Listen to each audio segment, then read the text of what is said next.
Bom, dando continuidade aos nossos estudos, nós estamos no texto Os Complexos Familiares na Formação do Indivíduo.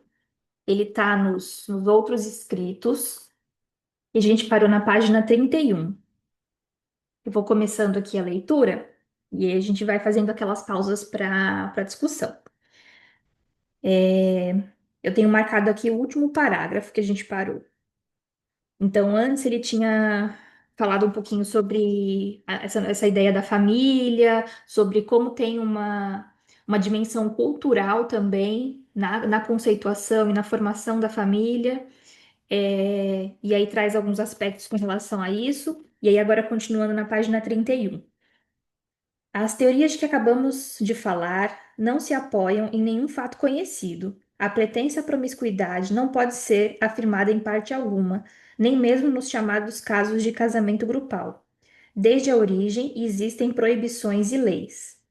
As formas primitivas da família têm os traços essenciais de suas formas acabadas.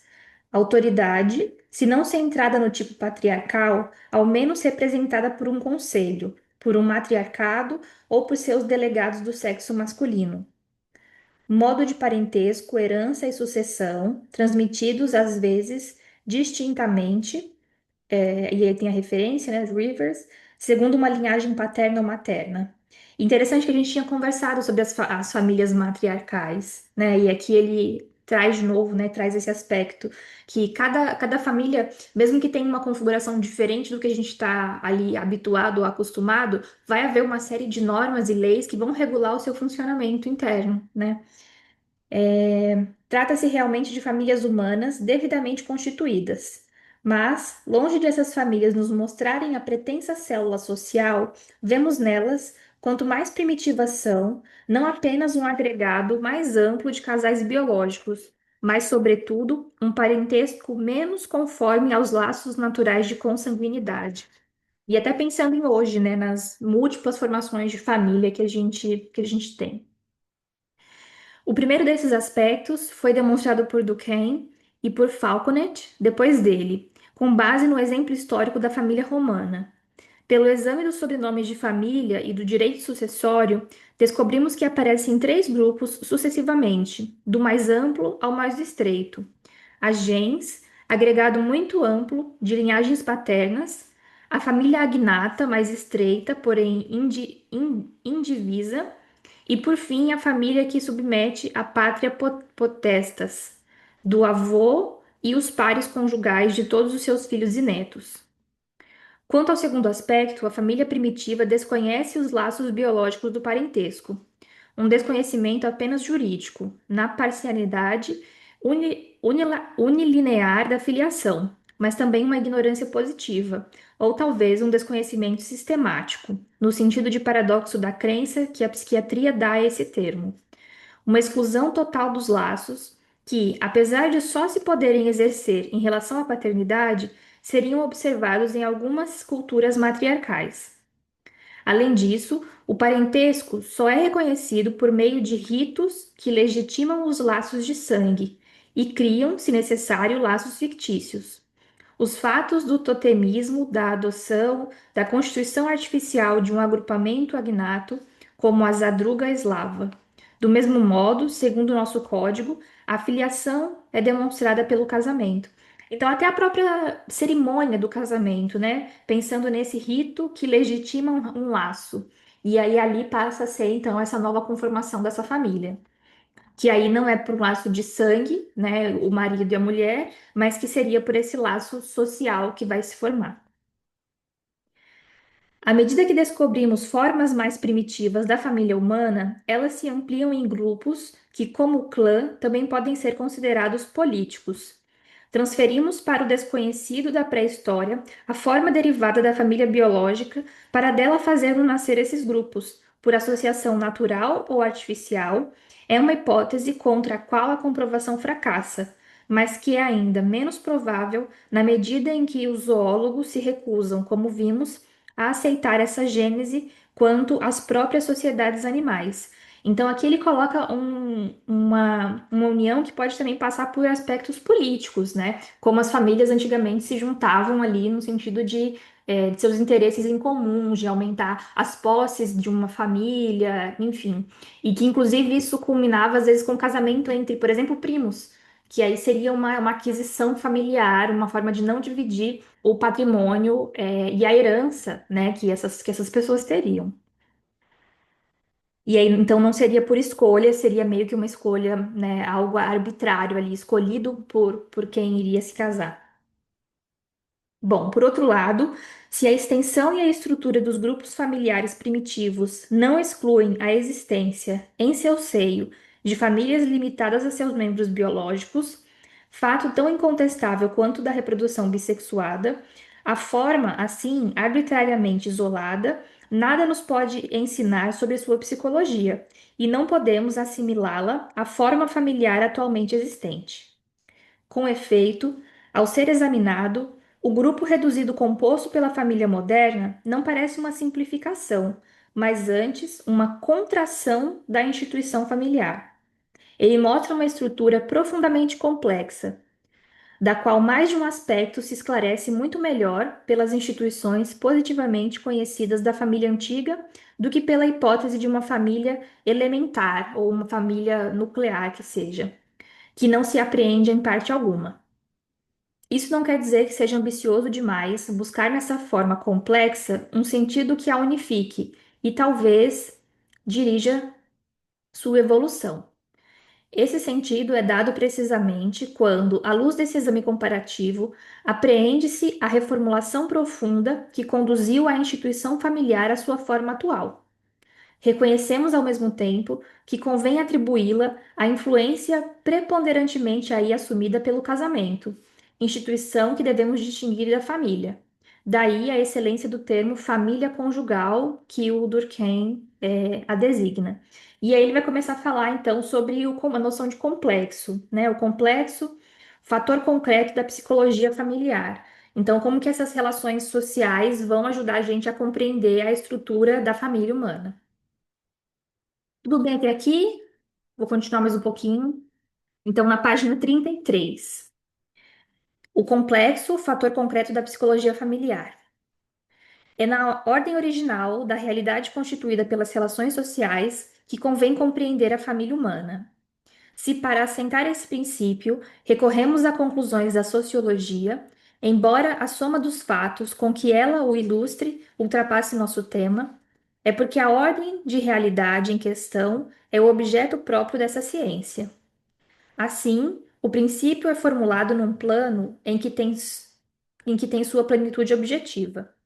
Como tal, permitirá julgar, segundo seu verdadeiro alcance, os resultados atuais da pesquisa psicológica. Com efeito, na medida em que rompe com as abstrações acadêmicas e visa, seja na observação do behavior, seja pela experiência da psicanálise, dar conta do concreto, essa pesquisa, especialmente quando se exerce sobre os fatos de a família como objeto e circunstância psíquica, nunca objetiva instintos, mas sempre complexos.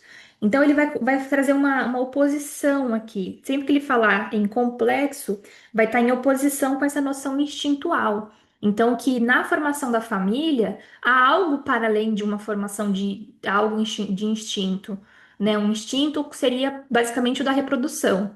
Mas na organização do complexo familiar, há algo que é para além dessa objetivação instintiva da coisa. Esse resultado não é obra contingente de uma etapa redutível da teoria. É preciso reconhecer nele, traduzido em termos psicológicos, mas conforme ao princípio preliminarmente formulado, esse caráter essencial do objeto estudado, seu condicionamento por fatores culturais à custa dos fatores naturais. Então, a importância e a influência da cultura nesse sentido. O complexo com efeito liga de forma fixa um conjunto de reações que pode concernir a todas as funções orgânicas, desde a emoção até a conduta adaptada ao objeto. O que define o complexo é que ele reproduz uma certa realidade do ambiente, e o faz de maneira dupla. Aí na página 34 ele vai apresentar essas duas formas aqui de apresentação. Então, a primeira. Sua forma representa essa realidade no que ela tem de objetivamente distinto numa dada etapa do desenvolvimento psíquico. Essa etapa especifica sua gênese.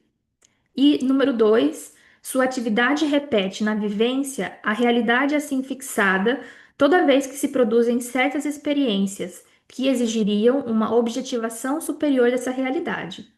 Tais experiências especificam o condicionamento do complexo.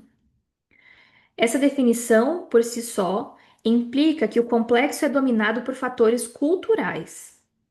Em seu conteúdo representativo de um objeto, em sua forma ligada a uma etapa vivida de objetivação, por último, em suas manifestações de carência objetiva em relação a uma situação atual, isto é, sob seu aspecto tríplice de relação de conhecimento, forma de organização efetiva e experiência no choque com o real. O complexo é compreendido por sua referência ao objeto. Ora, toda identificação objetiva exige ser comunicável, ou seja, repousa num critério cultural. Na maioria das vezes, é também por vias culturais que ela é comunicada. Quanto à integração individual das formas de objetivação, ela é obra de um processo dialético que faz cada nova forma surgir dos conflitos do precedente com o real.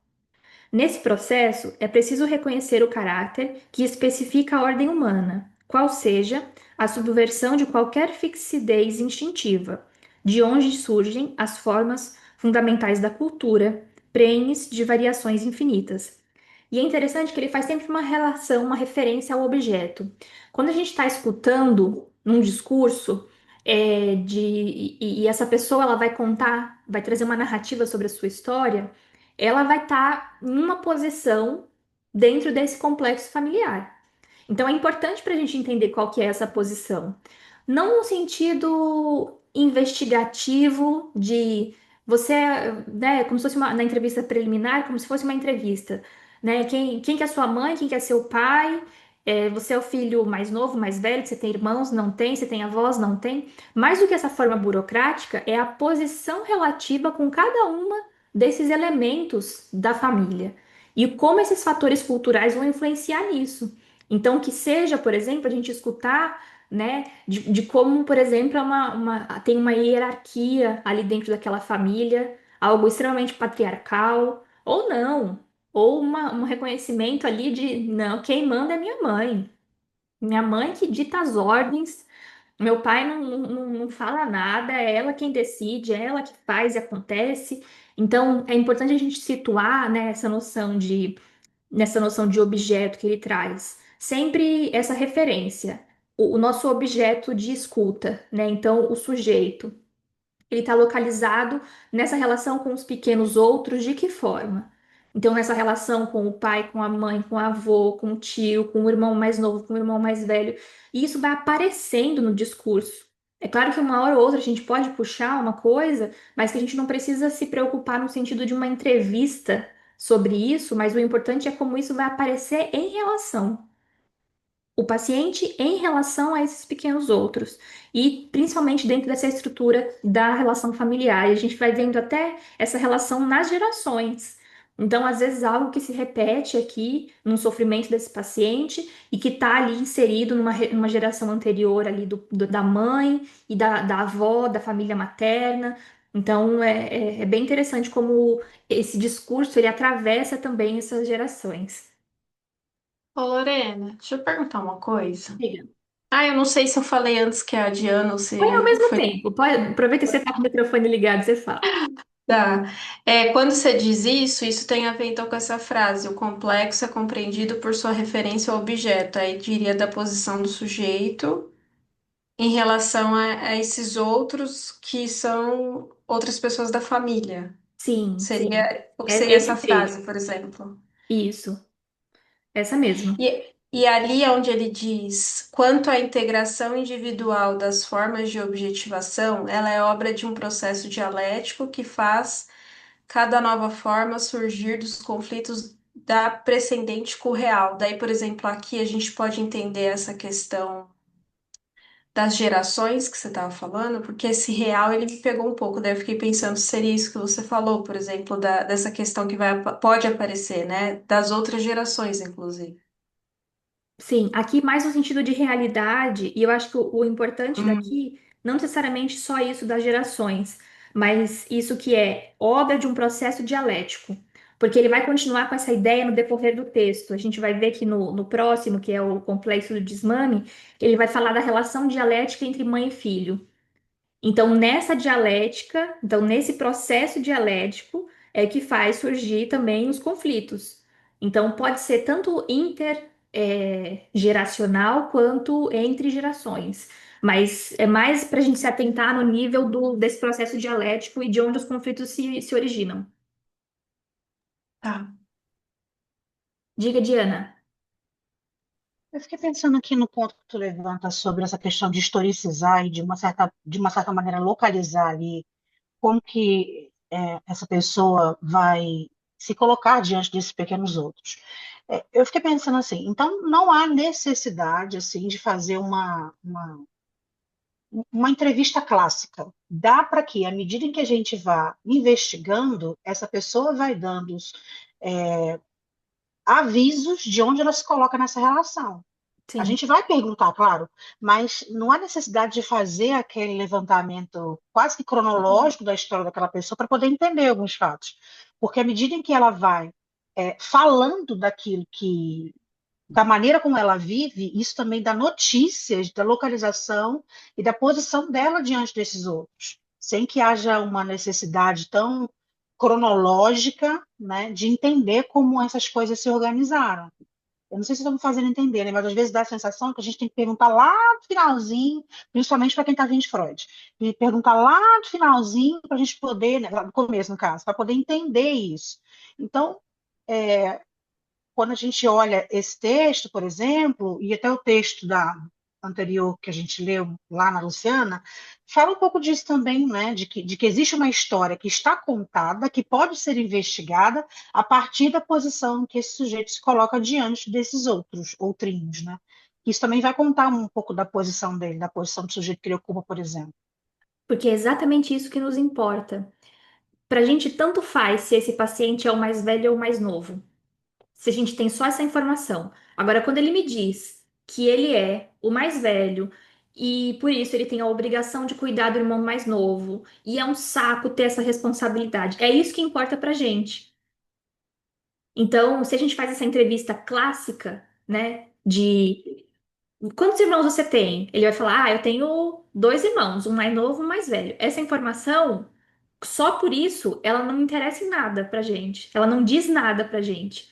Agora é o que está articulado a isso. Ah, eu sou filho único. E eu adoro ser filho único porque eu não tenho que dividir nada.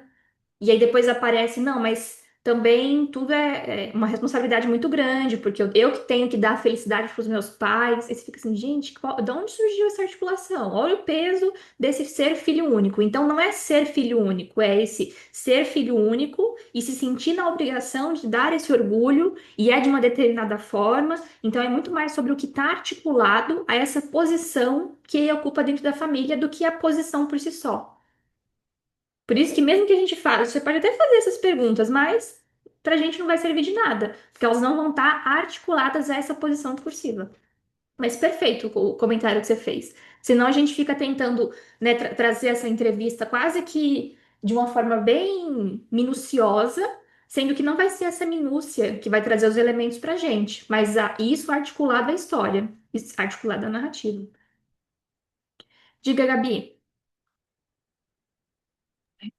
Lorena, uma dúvida. O que seriam essas formas de objetivação que ele fala, né? Quanto à integração individual das formas de objetivação. Contas a integração individual das formas de... Ela é uma obra de um processo dialético. Não li tão específico assim, não. Não vou saber te dizer, não. Não sei se no sentido de tornar objeto dessa relação, poderia ser uma leitura, tornar-se objeto da relação,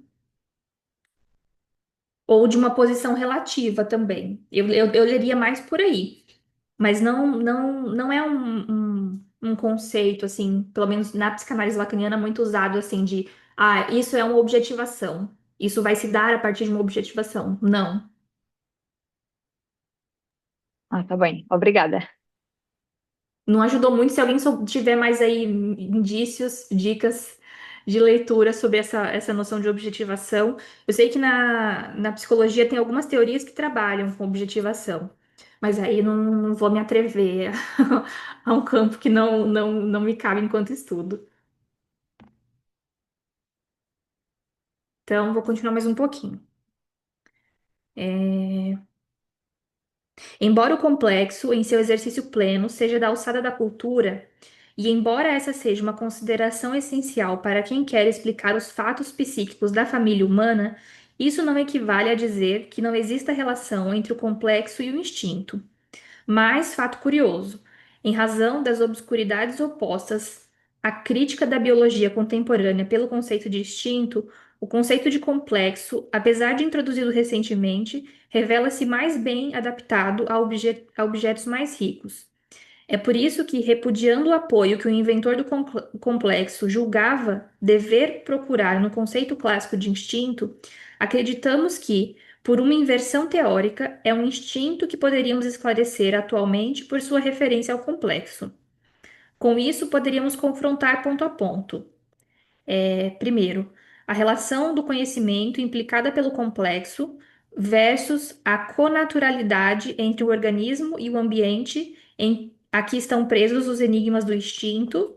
Segundo, a tipicidade geral do complexo em relação às leis de um grupo social versus a tipicidade genérica do instinto em relação à fixidez da espécie. E terceiro, o caráter primordial das manifestações do complexo, que, sob formas equivalentes de inibição, compensação, desconhecimento e racionalização, exprime a estagnação diante de um mesmo objeto, versus a estereotipia dos fenômenos do instinto, cuja ativação, submetida à lei do tudo ou nada, mantém-se rígida nas variações da situação vital. Essa estagnação do complexo, assim como essa rigidez no instinto, na medida em que as refiramos unicamente aos postulados da adaptação vital, disfarce mecanicista do finalismo, condenamo-nos a transformá-las em enigmas. Seu problema exige o emprego dos conceitos mais ricos impostos pelo estudo da vida psíquica. Definimos o complexo num sentido muito amplo que não impede que o sujeito tenha consciência do que ele representa, mas foi como fator essencialmente inconsciente que ele foi inicialmente definido por Freud. Sua unidade, com efeito, é impressionante sob essa forma, na qual ela se revela como causa de efeitos psíquicos não dirigidos pela consciência, atos falhos, sonhos e sintomas. Esses efeitos têm um caráter tão distinto e contingente que obrigam a admitir como elemento fundamental do complexo esta entidade paradoxal, uma representação inconsciente designada pelo nome de imago. Os complexos e a imago revolucionaram a psicologia, e especialmente a da família, que se revelou como lugar de eleição dos complexos mais estáveis e mais típicos.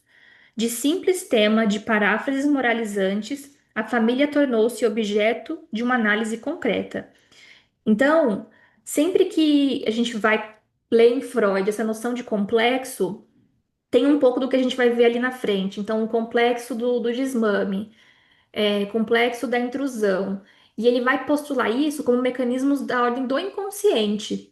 Então, essa noção dessa chegada de um novo bebê na família, como que isso vai ser ali assimilado pela criança e tudo mais, ele colocava tudo isso muito a nível do inconsciente, né? Então, é uma das coisas que ele vai definir aqui nessa noção de complexo. E outro ponto interessante é que esse texto conversa com o que a gente leu lá sobre estádio do espelho, né? Ele fala aqui sobre a imago, uma representação inconsciente, seja uma imago do eu, né? Seja uma imago do eu nessa relação da família, nessa posição ali da família. Então, no primeiro, quase como fazendo parte ali da mãe, ele sendo uma coisa só, depois como algo separado, depois como, né, a entrada de algum outro elemento no meio desse complexo. Então, tem esses dois pontos aqui que a gente acabou estudando no outro texto. Tudo bem? Continua mais um pouquinho? Entretanto, os complexos demonstraram desempenhar um papel de organizadores no desenvolvimento psíquico. Assim é que dominam os fenômenos que, na consciência, parecem os mais integrados na personalidade. Assim é que são motivadas no inconsciente não apenas justificações passionais, mas racionalizações objetiváveis. O peso da família como objeto e circunstância psíquica, por isso mesmo, viu-se aumentado. Aqui é interessante a gente pensar nesse papel organizador no desenvolvimento psíquico, o papel organizador que o complexo tem. A gente se depara com as mais diversas configurações e formatos de família.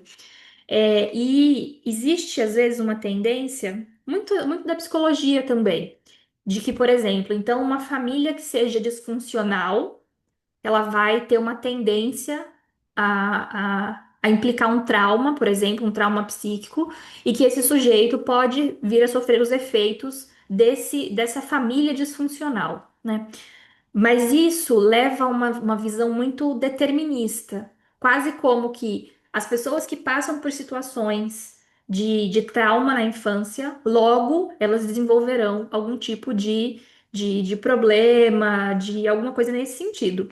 E a gente percebe que não é bem assim, né? Mesmo as pessoas, você pode pegar até gêmeos, tem vários estudos comparando gêmeos que tiveram então a mesma a mesma dinâmica, o mesmo complexo familiar, a mesma família disfuncional, uns vão se sair de uma forma e outros de outra. É o que a Kelly falou, não é determinante, né? Então, mesmo o que a gente considere a família mais disfuncional possível, ainda assim vai ter um papel organizador no desenvolvimento psíquico. Então, é interessante a gente pensar assim, senão a gente cria no imaginário a noção de que os únicos complexos que são organizadores do desenvolvimento psíquico seria uma família tradicional, e que é longe disso, né? Isso embasaria, inclusive, uma série de preconceitos, de então, uma família formada tradicionalmente por um casal hétero seria aquela que seria organizadora do desenvolvimento psíquico, não admitindo outras formações de dois homens, duas mulheres, ou qualquer outra formação possível, né? Então, todos esses complexos, eles vão ter um papel organizador. Continuando. Esse progresso teórico incitou-nos a dar do complexo uma fórmula generalizada, que permite incluir nele os fenômenos conscientes da estrutura familiar.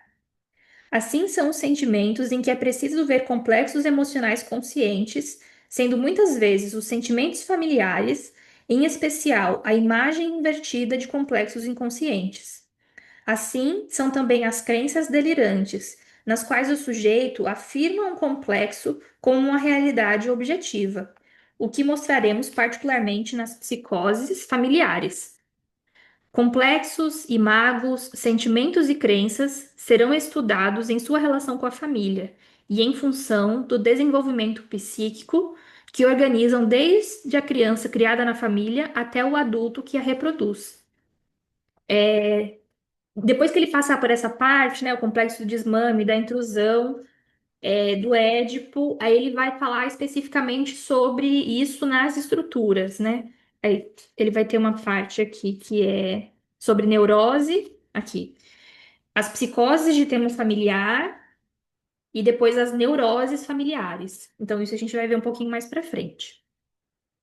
Mas aí a gente tá aqui na parte do complexo do desmame, o próximo. Diga, Gabi. Mais uma dúvida. O que que seria essa imagem invertida de complexos inconscientes? Tá na 35, né? Isso, na 35, no finalzinho já do parágrafo. Assim, são os sentimentos em que é preciso ver complexos emocionais conscientes, sendo muitas vezes os sentimentos familiares, em especial a imagem invertida dos complexos inconscientes. Porque o conflito, se a gente pensa num conflito de ordem inconsciente, Ele não vai aparecer de forma tão explícita a nível de consciente. Então, por exemplo, nas ambivalências afetivas com relação aos pais, por exemplo.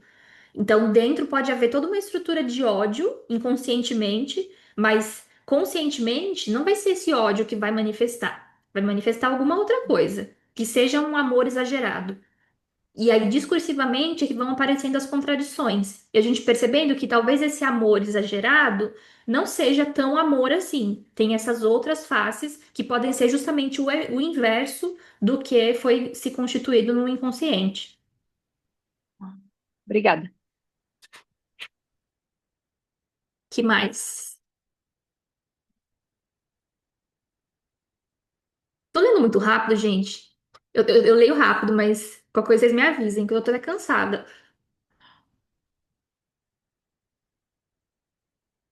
Vamos lá falar de complexo do desmame, então. É na página 36.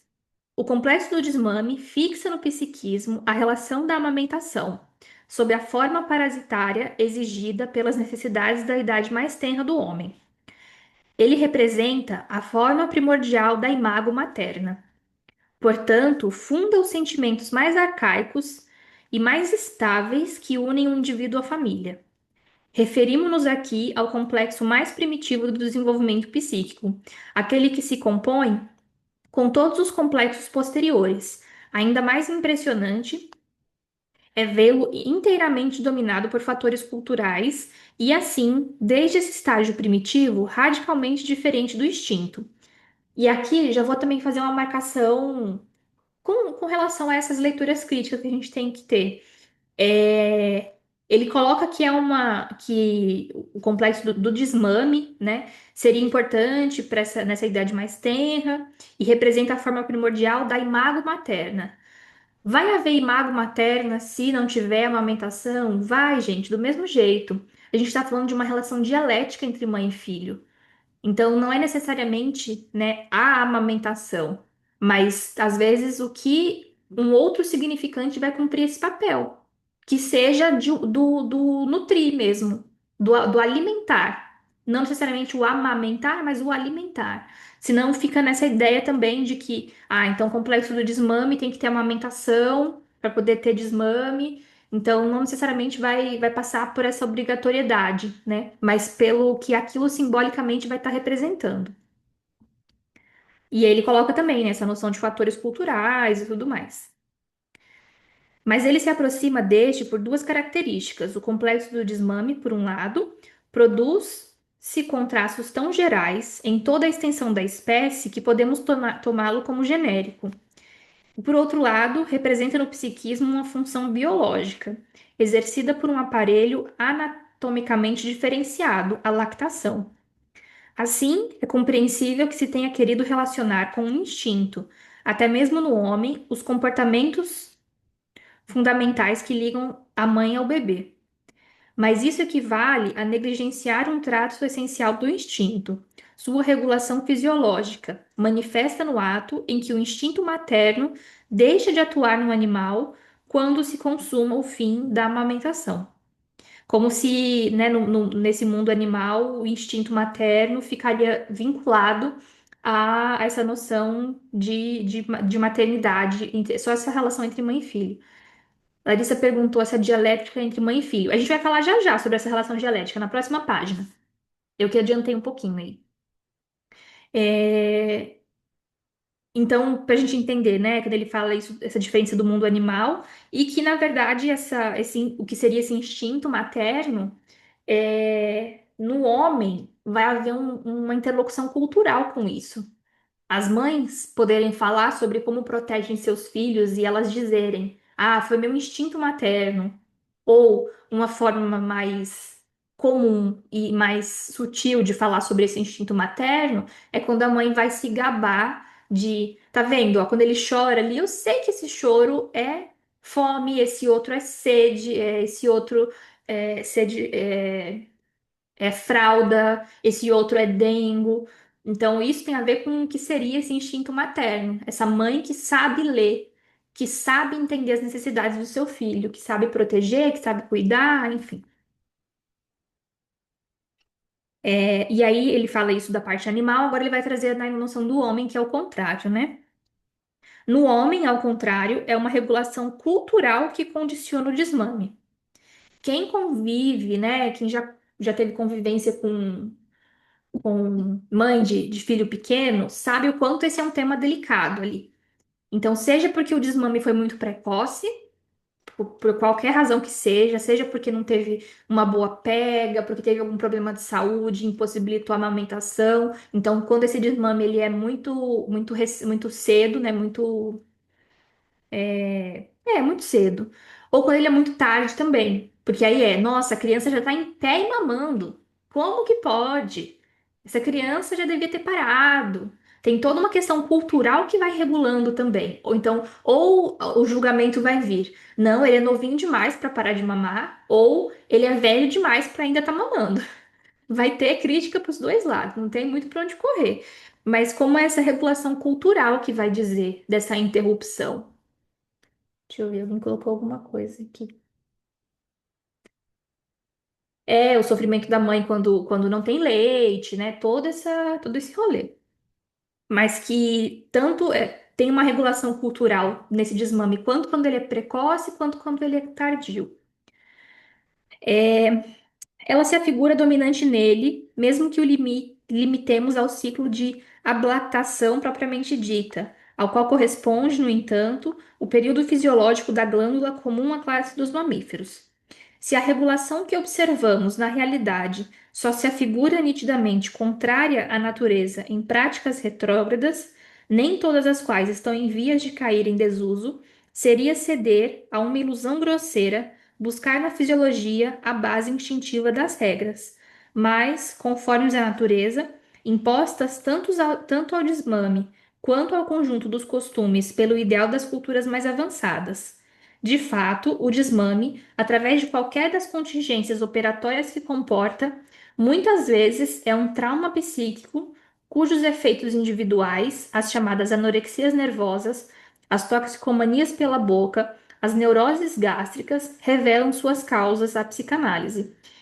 Essa leitura que ele faz aqui, trazendo meio que uma associação entre o que poderia ter do complexo do desmame e desse desmame né, feito de acordo com alguma contingência. E algumas condições, então ele coloca anorexias nervosas, toxicomanias pela boca, neuroses gástricas. Isso a gente pensar que aqui tem uma influência grande do Freud e a gente está lendo Lacan do começo, Lacan do começo do ensino. Depois a gente não vê isso se sustentar muito, essa associação tão direta assim com então a gente tem um quadro de uma anorexia nervosa, logo houve alguma alteração no complexo do desmame. Isso não se mantém, porque vai operar a estrutura discursiva a partir dos três registros. Então, daqui a pouco ele começa a articular muito simbólico, né? Simbólico imaginário, mais pro final do ensino, e articula o real para esses três registros, mas ele não vai se pegar muito nessa noção causal das coisas. O Freud que trazia muito uma relação causal. Então, se teve um problema nisso, né? Se apresenta isso, logo pode ter tido um problema em determinada fase ali do desenvolvimento, seja nas fases, né, com Freud, nas fases na anal, fálica, né, teve alguma coisa ali naquele desenvolvimento que não se operou da maneira como devia, ou nesses complexos do desmame, da intrusão e etc. Então é uma coisa que não vai se manter muito ali, né? Mas que ele traz ali uma certa associação, uma certa relação. É claro que a gente vai escutar isso a nível do discurso. Pode ser que a gente encontre uma relação, pode ser que não, né? Pensando que não há uma causalidade. Traumatizante ou não, o desmame deixa no psiquismo humano a marca permanente da relação biológica que ele interrompe. Essa crise vital é acompanhada como efeito por uma crise do psiquismo, sem dúvida, a primeira cuja solução tem uma estrutura dialética. Sempre que a gente fala na dialética, tem a ver com essa relação, né? Então, a mãe e filho têm uma relação dialética, ainda que não seja no começo pela fala do filho, né? Mas tem ali algo que vai entrar pela ordem do simbólico. seja o choro, seja o riso, seja alguma expressão, e que a mãe vai fazer uma leitura disso. Então, aqui já é uma relação dialética, em que o filho ele esboça alguma expressão, alguma vocalização, e a mãe tá ali para entender, para traduzir, para, né, entender o que aquilo significa. E ele coloca como que nessa relação, então, de interrupção, de desmame, como se fosse haver uma cisão entre os dois. Mas e isso gera um trauma, né? Gera um sofrimento. Mas que a solução tem essa estrutura dialética, que é a forma como essa mãe, então, vai continuar nutrindo, ou amando, ou mimando essa criança. Diga, Larissa. Eu ia só perguntar se seria isso uma relação dialética. O filhinho da minha cunhada tem cinco meses. Aí ele veio pra cá, né? Ficou uma semana aqui. E aí, quando ele faz um biquinho assim, ele faz um bico mesmo, é muito engraçado. Ela falou assim: ele quer caminhar, ele não gosta de ficar sentado, ele quer ver as coisas, que ele gosta de pegar nas plantinhas, assim, né? Então parece que eu fiquei pensando, é isso. Nem sei se ele quer caminhar, mas ela falou que é, e ela pega ele no colo e começa a caminhar virado assim pra frente, e aí ele para com o bico. É muito engraçado. Sim, perfeito. Ele não falou eu quero caminhar, ele fez um bico, ela lê isso como sendo e faz de fato, e aí tem esse efeito dele desmanchar o bico, então aí ela tem a certeza. Tá vendo? Eu, mãe, eu sei. Eu sei o que meu filho quer dizer. Isso tem um ótimo exemplo dessa relação dialética. E tá vendo como eles se comunicam? Eles se comunicam.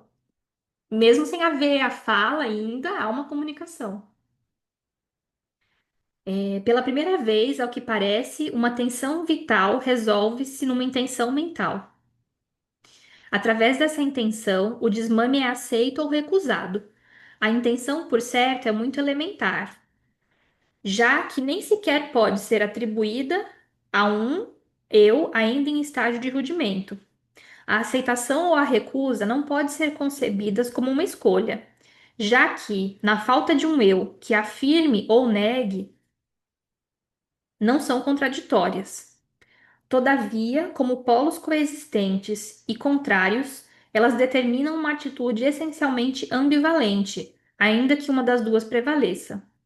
Essa ambivalência primordial, quando das crises que asseguram a continuação do desenvolvimento, se resolverá em diferenciações psíquicas de nível dialético, cada vez mais elevado e de crescente irreversibilidade. Nestas, a prevalência original mudará de sentido várias vezes, e em virtude disso, poderá sofrer destinos muito variados, mas se reencontrará, seja no tempo, seja no tom que lhe são próprios, os quais ela imporá tanto às crises quanto às novas categorias de que cada um dotará a vivência. É a recusa do desmame que funda o positivo do complexo, isto é a imago da relação de amamentação que ela tende a restabelecer. Essa imago é dada em seu conteúdo pelas sensações próprias da idade precoce, mas só tem forma à medida que essas se organizam mentalmente. Ora, sendo essa etapa anterior ao advento da forma do objeto, não parece que esses conteúdos possam ser representados na consciência, mas eles se reproduzem nela, nas estruturas mentais que, como dissemos, moldam as experiências psíquicas posteriores. Por ocasião destas, eles serão revocados por associação, mas serão inseparáveis dos conteúdos objetivos que houveram informado. Analisemos esses conteúdos e suas formas. Então, essas experiências, elas não passam por uma assimilação da consciência no sentido do bebê entender assim, minha mãe parou de me amamentar e o que isso significa, né? Não tem uma elaboração consciente desse fato, mas que vai gerar um registro psíquico de alguma forma aqui e que ele não vai ser reproduzido no consciente, mas no inconsciente, né? Nesse inconsciente aqui que ele coloca, né? Vai moldar as experiências psíquicas posteriores. Então, por exemplo, se aquilo foi internalizado em alguma medida como um abandono, em outras cenas da vida adulta, em que se repita algum tipo de estrutura de abandono, talvez seja aquele registro psíquico que vai estar marcado, que vai estar gravado ali, a nível do inconsciente, né? E aí isso vai poder ser articulado ou não, né? De acordo com o que o sujeito fale. A pessoa vai ter lembrança disso? Não, gente. Isso é um estágio muito novinho ainda. A criança não tem lembrança. Mas tudo isso é dito para ela. Então a mãe conta. Ai, eu consegui te amamentar, ou eu não consegui te amamentar, ou, né, como eu já escutei, né, hoje isso não é comum, mas vocês que são da minha idade, de às vezes as mães não conseguiam amamentar e tinha alguma amiga, uma tia que tinha bebê também, e aí ia amamentar, e aí ficava sendo como essa mãe de leite. Então poder dizer, ai, sabe aquela sua tia? A sua tia é sua mãe de leite. E aí, a partir disso que é contado sobre essas experiências ainda muito na infância, é que vai se criando uma estrutura discursiva sobre isso. Então, por exemplo, se eu amo essa minha tia, isso vai ter uma significação, ela ter sido minha mãe de leite. Se eu odeio essa minha tia, isso vai ter uma outra significação. Às vezes, de como assim minha mãe fez isso comigo? Deixou aquela bruxa me amamentar. Então, olha como, na verdade, não é o que a criança lembra dessa fase, mas o que é dito e é constituído para ela via discurso. E como ela vai articular essas experiências, né, essas noções. Diga, Carol. É, eu sei que o tempo do inconsciente é esse tempo lógico, né? Mas agora que a gente está falando sobre geração, sobre isso que acontece na fase ainda que o bebê está muito novinho, eu fiquei pensando se seria possível que algum acontecimento ou alguma marca na vida adulta pudesse. Não. Se algum acontecimento pudesse deixar marca inconsciente também na vida adulta. Ou se aquilo que a gente experimenta na vida adulta e a forma como a gente experimenta a nossa realidade na vida adulta, ela vai ser sempre pautada por aquela contingência lá dos dados, daquele acaso que a gente estava lendo no encontro do livro da Luciana. Pera, só me perdi quando você associou o acaso. Então seria sobre algo que contingencial que acontecesse. Aí agora eu não entendi essa articulação que você faz com a do acaso. É que eu fiquei pensando que não é determinante, né? Uhum, A entrada na estrutura. Ela acontece, não tem, por um acaso, a gente não sabe exatamente qual. Não sabe em qual momento foi isso, não sabe exatamente como é que as coisas aconteceram. sim. E aí eu fiquei pensando se seria possível que alguma marca acontecesse na nossa vida adulta ou não. Acontece, né? Só que parte dela a gente consegue simbolizar e parte não vai conseguir. Vai ser da ordem do real. Então, acho que tem uma parte do que nos acontece, enquanto traumas mesmo, na vida adulta, em que a gente vai conseguir simbolizar, vai conseguir trabalhar isso, articulado ao simbólico e imaginário, por exemplo, mas pode ser que alguma parte dessa experiência que toque o registro do real não tenha essa simbolização possível. E fique registrado esse trauma a nível do inconsciente e a gente sem ter muito recurso para dizer disso. A gente vai, tenta, bordeja, fala de um jeito, tenta arrumar de outro, mas que em essência vai ter uma marca psíquica ali da ordem do não dialetizável, aquilo que não é possível simbolização, que não é possível passar por registro das palavras. Não sei se era mais ou menos por aí. Porque na criança a gente não tem essa aquisição da linguagem como a gente tem como adulto, né? Então parece que fica um pouco mais simples de entender, tá? Ela não consegue dizer sobre isso. Então isso vai ficar registrado no psíquico de alguma forma. Mas no adulto também, apesar de a gente estar inserido na linguagem, ela também não dá conta.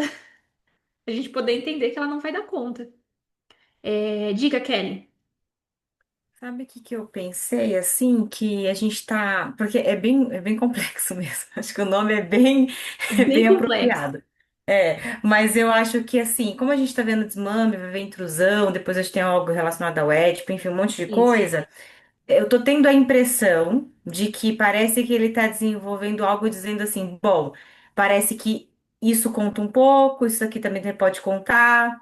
Tem a questão da cultura, né? Da influência da cultura, daquilo que vem de algo já cultural da família. Parece que tudo vai contar um pouco para surtir um sujeito enquanto efeito de Hum. tudo aquilo, né? De tudo aquilo um pouco. E aí também tem a questão, por que que não tem, acho que é isso que a Carol estava até falando, de não ter uma causa, né? Algo determinante, a gente estava falando, acho que por conta disso, porque tem tudo isso que influencia, além da resposta de cada sujeito a tudo aquilo que influenciou. E aí surte, né? Como cada um vai responder a tudo isso. Aí você falou da questão do real, então não sei, eu tô lendo, não sei se eu tô viajando muito, mas eu tô lendo com essa impressão de que, bom, é quase impossível determinar uma causa específica, né, como determinante, porque tudo influencia um pouco e ainda tem como que o sujeito vai reagir a tudo aquilo que influenciou ele enquanto efeito. Então, vai ser subjetivo, vai ser diferente em cada um. Mesmo que talvez tenha uma grande compatibilidade, você falou da questão dos gêmeos, né? Até nisso vai ter as diferenciações, porque são duas pessoas diferentes. Então, não sei, eu tô lendo, parece que tendo essa perspectiva. Não sei se eu tô tendo essa percepção correta, mas para mim é isso, eu acho.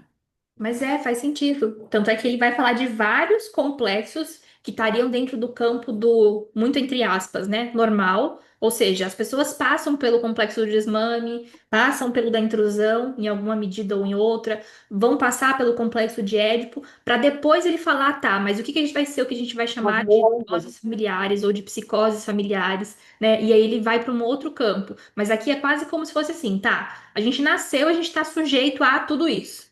A gente está sujeito a esses complexos, a gente vai passar por isso, não tem como escolher passar ou não passar. E tudo isso vai influenciando. Influencia, mas não determina como causa. Diga, Cecília. Boa tarde. Eu achei assim interessante isso que você traz, Lorena, de que além do que passou, é o que o outro fala de mim, né? Quando a gente pega, você pegou esse exemplo da alma de leite, ou seja, quando me dizem eu fui amamentado por ela, ou seja, além do que essa criança possa ter sentido, mas o que essa história fala de mim lá na frente, né? Sim. E o que eu interpreto que os meus pais, não sei, fizeram com aquilo ali, é interpretar o desejo do outro. É muito interessante, porque dá a impressão que o que o bebê não sentiu não aconteceu. Teve algo no fim, né? Ah, então tá tudo bem. Mas não, são histórias que depois você ouve, né? Por que eles fizeram isso? E como que isso vai ser assimilado é totalmente diferente, né? Por exemplo, eu posso entender, caramba, olha, meus pais fizeram um esforço de achar uma outra pessoa que pudesse me amamentar, olha como eles me amam. Ou o contrário. Eles não, ela que não quis e deu para outra pessoa amamentar, né? E como a gente vai receber isso? A gente vai receber esses efeitos desse discurso. Porque senão a gente cai naquilo de tá, mas a gente não lembra. Não lembra, então não teria como trabalhar, não teria como abordar. Mas tem todo um dito que vem acompanhado disso, né? Apesar do lembrar ou não lembrar, de como isso vai sendo construído e vai influenciando na vida adulta também, né? Nessas relações da vida adulta. Isso que eu acho que é interessante também. Adorei seu cenário de Freud aí. E aí, que mais? Como a gente está bem avançado no tempo, e agora que ele vai começar, ele fala, né? Analisemos esses conteúdos e essas formas. Na leitura, eu vou parar por aqui, na 37.